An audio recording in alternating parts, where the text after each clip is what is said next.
Hello everyone, तो स्वागत है आपका आज के एक नए वीडियो में।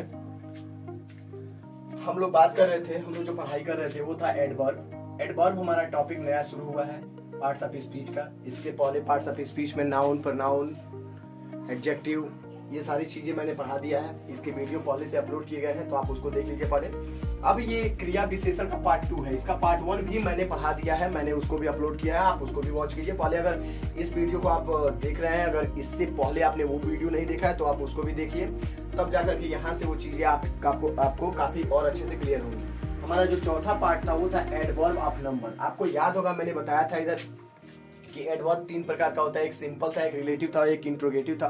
सिंपल के ऐसे ही 5 पार्ट निकल करके आए थे, जिसमें आपको adverb of manner, adverb of time, adverb of place के बारे में बताया गया था। और अब है एडवर्ब ऑफ नंबर, और इस एडवर्ब ऑफ नंबर को हम एडवर्ब ऑफ फ्रीक्वेंसी भी कहते हैं। ध्यान रखिए इस चीज का, 2 नाम आता है, दोनों एक ही चीज होता है, एडवर्ब ऑफ फ्रीक्वेंसी या एडवर्ब ऑफ नंबर। अब इसका डेफिनेशन क्या बनता है? It is shows how many times any action. अब ध्यान रखिएगा, how many times any action is done, मतलब कोई काम कितनी बार किया गया। हाउ मेनी टाइम्स, उसको गिना जा सकता है, कितनी बार किया गया है कोई काम। इस चीज को अगर कोई रिप्रेजेंट करता है तो वो चीज होता है एडवर्ब ऑफ नंबर।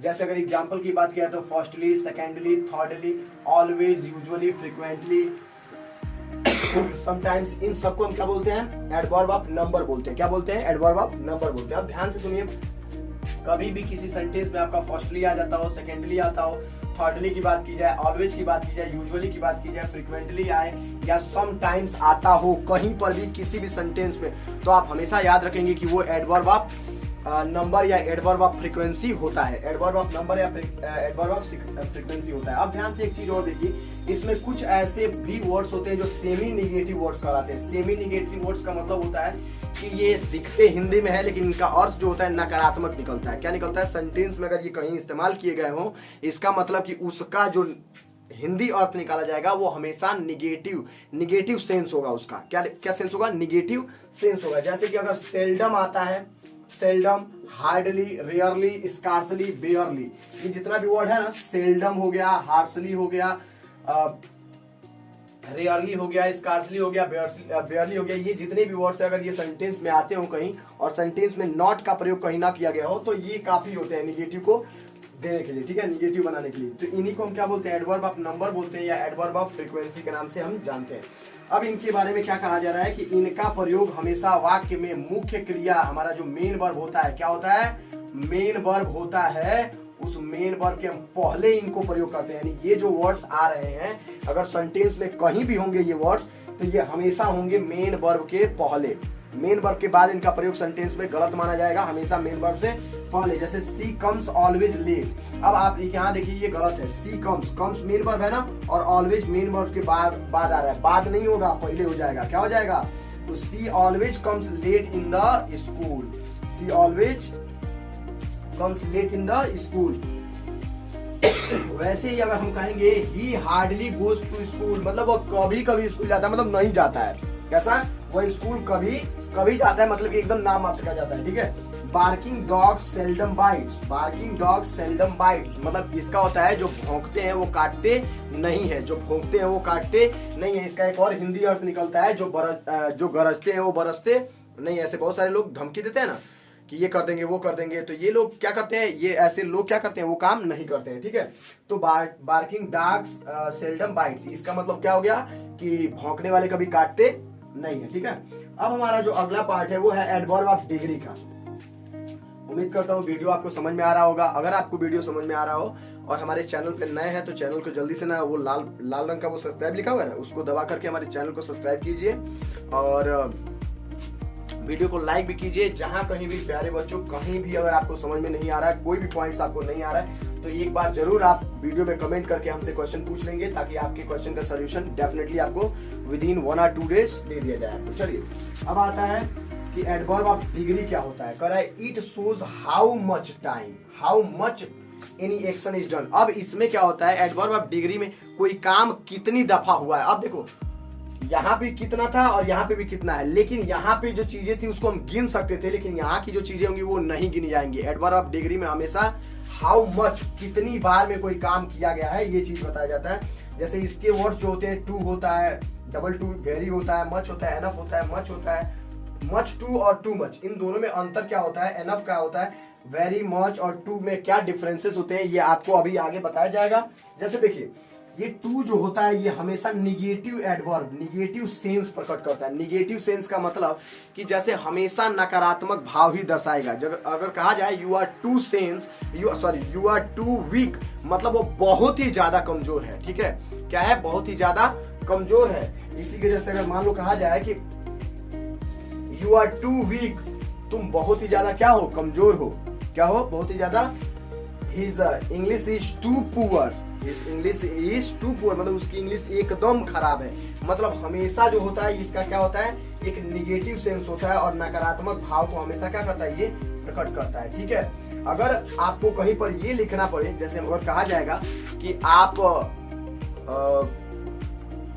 बहुत ज्यादा हेल्दी हैं, तो यू आर टू हेल्दी नहीं करेंगे, यहाँ गलत हो जाएगा। यू आर टू हेल्दी ना करके हम कहेंगे यू आर वेरी हेल्दी।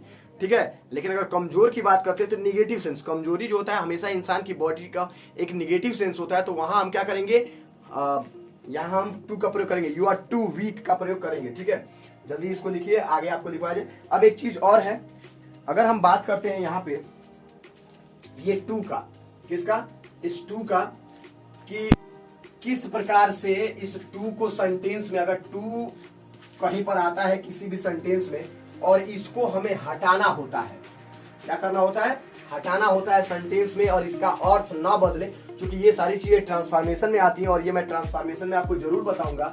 तो ये जो डबल टू होता है ये हमेशा एक टू में बदल जाता है। कब ऐसा होता है कि अगर हमारा टेंस जो है प्रेजेंट टेंस में है, किसमें है, प्रेजेंट टेंस में है, तो लास्ट वाले यानी बाद वाले वाक्य में हम क्या करेंगे, बाद वाले वाक्य में सब्जेक्ट के बाद कैन नॉट लगा देते हैं। ठीक है, लगा देते हैं। जैसे अगर एक सेंटेंस आया हो, he is too fat to run, ध्यान से देखिए, he is too fat to, एक टू आया, फिर यहाँ एडजेक्टिव आ रहा है, फिर टू रन आ रहा है। ठीक है, तो जब टू डॉट यानी कि टू एडजेक्टिव टू ऐसा आता है और इसको हटाना होता है कि इसका अर्थ भी ना बदले, तो हम क्या करते हैं, ही इज, और ये टू को हम क्या बदल देते हैं, सो में बदल देते हैं, so fat that he can not run.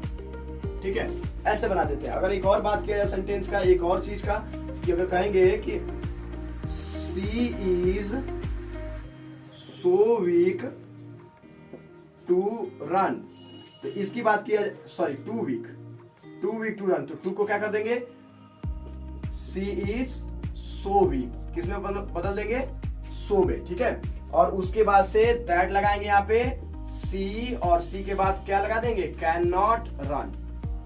ठीक है, कोई भी सेंटेंस आप लीजिए, कहीं पर लीजिए, अगर ऐसा सेंटेंस आपको कहीं पर भी आता है, डबल टू आता है, उसके बाद एडजेक्टिव आता है, फिर उसके बाद टू हो, तो इस टू को हम क्या कर देते हैं, सो में बदल देते हैं, और इसके बाद हम क्या करते हैं, फिर यही सब्जेक्ट लेके जाते हैं और कैन नॉट का प्रयोग करके आगे जो वर्ब होता है वो लगा देते हैं। ठीक है, लेकिन अगर यही चीज हमारा क्या होता है, पास्ट टेंस में हमारा होता है, किसमें होता है, पास्ट टेंस में, यही चीज यहाँ पे क्या आ जाए, पास्ट टेंस में आ जाए, तो सेम प्रक्रिया होती है, हमें कुछ भी नहीं करना होता है। हमें क्या करना होता है, बस एक चीज हमें बदल देना होता है कि पास्ट जब ये टेंस हो जाएगा तो हम यहाँ कैन नॉट के बजाय क्या कर देंगे, कुड नॉट कर देंगे। क्या कर देंगे, कुड नॉट कर देंगे। अगर यहाँ पे आ जाए कि she was too poor to eat, ठीक है, she was too poor to eat, तो ये क्या हो जाएगा, सी वॉज टू के जगह पे क्या हो जाएगा, सो पुअर, उसके बाद से दैट सी, और कैन नॉट के बजाय क्या हो जाएगा, कुड नॉट ईट।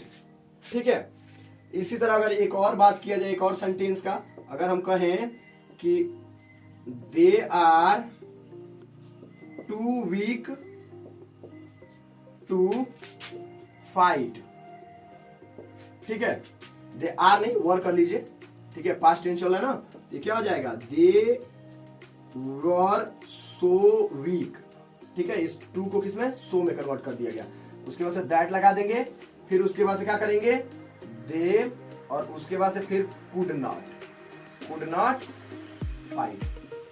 उम्मीद है कि आपको समझ में आ रहा होगा, ठीक है। अगर आपको ये सारी चीजें समझ में आ रही हैं तो चलिए अब आगे बढ़ाया जाए। अब इसके बाद से इस टू का मतलब आप समझ गए। अब हमें पढ़ना है वेरी और मच के बारे में, ठीक है। एनफ और मच टू या टू मच के बारे में तो आप कितना लिख लीजिए ताकि आपको आगे पढ़ाया जाए, ठीक है। जल्दी देखिए आगे। चलिए अब इसके आगे देखते हैं। तो इसके आगे हम लोग पढ़ने वाले थे ये वेरी, मच और एनफ का इस्तेमाल, ठीक है। आपको मैंने बताया हुआ था नीचे, मैंने आप अभी पीछे देखिएगा तो नीचे आपको लिखाया गया था कि जितने भी ये एडवर्ब होते हैं जिसमें वेरी का मतलब क्या होता है, अधिक होता है। क्या होता है, अधिक होता है। मच का मतलब ही क्या होता है, अधिक होता है, ठीक है। सबसे पहले हम इन दोनों का इस्तेमाल देख लेते हैं। तो वेरी का प्रयोग, इसका प्रयोग किसी पॉजिटिव डिग्री के एडजेक्टिव से पहले किया था। अब याद रखिएगा कि हमेशा एडजेक्टिव कैसा होना चाहिए, पॉजिटिव डिग्री का एडजेक्टिव होगा, तभी जाकर के उससे पहले हम क्या करेंगे, यहाँ पर वेरी का इस्तेमाल किया जाएगा। जैसे ही इज हैंडसम है ना, हैंडसम, तो क्या करेंगे यहाँ पे वेरी हैंडसम कर देंगे। क्या करेंगे, very handsome. She is clever, तो यहाँ क्या कर सकते हैं, वेरी क्लेवर किया जा सकता है, ठीक है। वी आर ऑनेस्ट, तो वी आर ऑनेस्ट को क्या किया जा सकता है, वेरी ऑनेस्ट किया जा सकता है। दे आर केयरफुल का क्या हो सकता है, दे आर वेरी केयरफुल किया जा सकता है। आई एम वेरी गुड हो सकता है, ठीक है। तो कभी भी यहाँ पे क्या आना चाहिए, पॉजिटिव डिग्री ऑफ एडजेक्टिव आना चाहिए, यानी कि पॉजिटिव डिग्री एक एडजेक्टिव ऐसा आना चाहिए जो क्या होना चाहिए, पॉजिटिव डिग्री में हो, ठीक है। तो इसके पहले हम वेरी का प्रयोग करेंगे। यही अगर मच की बात आती है तो मच का प्रयोग हमेशा ही कंपैरेटिव डिग्री से पहले किया जाता है। ध्यान रखेंगे इस चीज का, कंपैरेटिव डिग्री से पहले मच का प्रयोग और पॉजिटिव डिग्री के पहले क्या करेंगे, वेरी का प्रयोग किया जाएगा। जैसे कहा जाएगा he is much more handsome than his friend. देखिए मोर हैंडसम क्या है, ये कंपैरेटिव डिग्री है। क्या है, कंपैरेटिव डिग्री है। इसके पहले हम क्या प्रयोग किए, वेरी मोर हैंडसम नहीं कर सकते थे, मच मोर हैंडसम किया सकता है, मच लगाया, ठीक है। सी इज मच क्लेवरर देन, ये क्लेवरर जो होता है कंपैरेटिव डिग्री है तो मच लगा हुआ है। यहाँ पे मोर ऑनेस्ट जो है कंपैरेटिव डिग्री है तो मच लगा हुआ है। इस तरह मोर केयरफुल जो है कंपैरेटिव डिग्री है तो मच लगा हुआ है। इस तरह बेटर जो है कंपैरेटिव डिग्री है तो क्या लगा हुआ है, मच लगा हुआ है। तो हमेशा याद रखेंगे कि वेरी का प्रयोग हमेशा पॉजिटिव डिग्री के एडजेक्टिव से पहले किया जाएगा और मच का प्रयोग हमेशा कंपैरेटिव डिग्री के एडजेक्टिव से पहले किया जाएगा, ठीक है। अब एनफ की बात आते हैं तो एनफ जो होता है एक एडजेक्टिव भी होता है, एक एडवर्ब भी होता है और एक प्रोनाउन भी होता है। लेकिन इसका प्रयोग एडवर्ब के रूप में उस एडजेक्टिव से पहले किया जाता है। ध्यान से सुनिए, उस एडजेक्टिव के बाद किया जाता है जिसे यह मॉडिफाई करता है। क्या करता है, जिसे यह मॉडिफाई करता है। हमेशा ध्यान रखेंगे इसका प्रयोग एडवर्ब के बाद उस, यानी एडवर्ब के रूप में उस एडजेक्टिव के बाद किया जाता है जिसे मॉडिफाई करता है, ठीक है। उसके बाद से लिखा हुआ है कि एनफ का शाब्दिक अर्थ पर्याप्त होता है, इसलिए इसके पहले आए हुए एडजेक्टिव को हमेशा पॉजिटिव डिग्री में रखा जाता है। किस डिग्री में, पॉजिटिव डिग्री में। चलिए क्लियर करते हैं इससे कि ही इज एनफ इंटेलिजेंट। देख रहे हैं सबसे पहले ही गलती हो गया। क्या हो गया कि कह रहा है कि एनफ का प्रयोग हमेशा कहां पे होता है, बाद में होता है, एक एडजेक्टिव के बाद में होता है। कहां होता है, बाद में होता है। तो आप यहां क्या करेंगे, ही इज इंटेलिजेंट एनफ, यानी इस इंटेलिजेंट के बाद एनफ को भेज देंगे, ठीक है। हमेशा ध्यान रखिएगा कि एक एडजेक्टिव का प्रयोग अगर एनफ के रूप में हो रहा है तो यह हमेशा पॉजिटिव डिग्री के तुरंत बाद आएगा। ये आपका पॉजिटिव एडजेक्टिव, ठीक है, पॉजिटिव डिग्री वाला एडजेक्टिव है और इसके तुरंत बाद एनफ को कर देंगे तो ये क्या हो जाएगा, सही हो जाएगा, ठीक है। अब यहाँ पे करेंगे सी इज मोर ब्यूटीफुल एनफ, फिर वही गलती हो रहा है। सी इज मोर ब्यूटीफुल कभी होगा, ये कंपैरेटिव डिग्री में आ गया ना, और कहा गया कि एनफ के पहले अगर किसी भी एडजेक्टिव को प्रयोग करना है तो आपको किस फॉर्म में प्रेजेंट करना है, पॉजिटिव डिग्री में। तो आप यहाँ से मोर को हटा देंगे तो क्या हो जाएगा, she is beautiful enough to win this competition. यहाँ पे विन था, हाथ से मिट गया, ठीक है। क्या हो जाएगा, टू विन दिस कंपटीशन। ऐसे ही Ram is cleverer enough, possible है, क्लेवरर क्या हो जाएगा, कंपैरेटिव डिग्री हो जाएगा तो पॉजिटिव डिग्री इसका प्रयोग करेंगे। Ram is clever enough to solve this question, Ram is clever enough to solve this question, ठीक है। जल्दी करिए इसको, इसके बाद से अगला बताया जाएगा आपको। चलिए हो गया ये जल्दी से। अब वेरी मच और एनफ का प्रयोग, यानी यहां तक जो था हमारा आज की वीडियो में बस इतना ही। अगला जो पार्ट होगा इसका, हमारा इंट्रोगेटिव एडजेक्टिव का होगा, सॉरी इंट्रोगेटिव एडवर्ब का होगा, रिलेटिव एडवर्ब का होगा। ठीक है, तब तक के लिए अगर आप हमारे चैनल पे नए हैं तो चैनल को सब्सक्राइब कीजिए, वीडियो को लाइक कीजिए और अपने दोस्तों में शेयर भी कीजिए। देखिए, आपको ये सारी की सारी चीजें जो भी पढ़ाई जा रही हैं, सटीक पढ़ाई जा रही हैं, आप हमारे चैनल से जुड़े हुए हैं, हमेशा हम आपको निराश नहीं करेंगे। ठीक है, और हमेशा हम आपको नए नए वीडियो बना करके देते रहेंगे। आप हमारे वीडियो से बहुत सारा कुछ सीख सकते हैं। ठीक है, चलिए आज की वीडियो में बस इतना ही, मिलते हैं एक नए वीडियो में। तब तक के लिए आपका दिन शुभ हो। Thank you, have a nice day.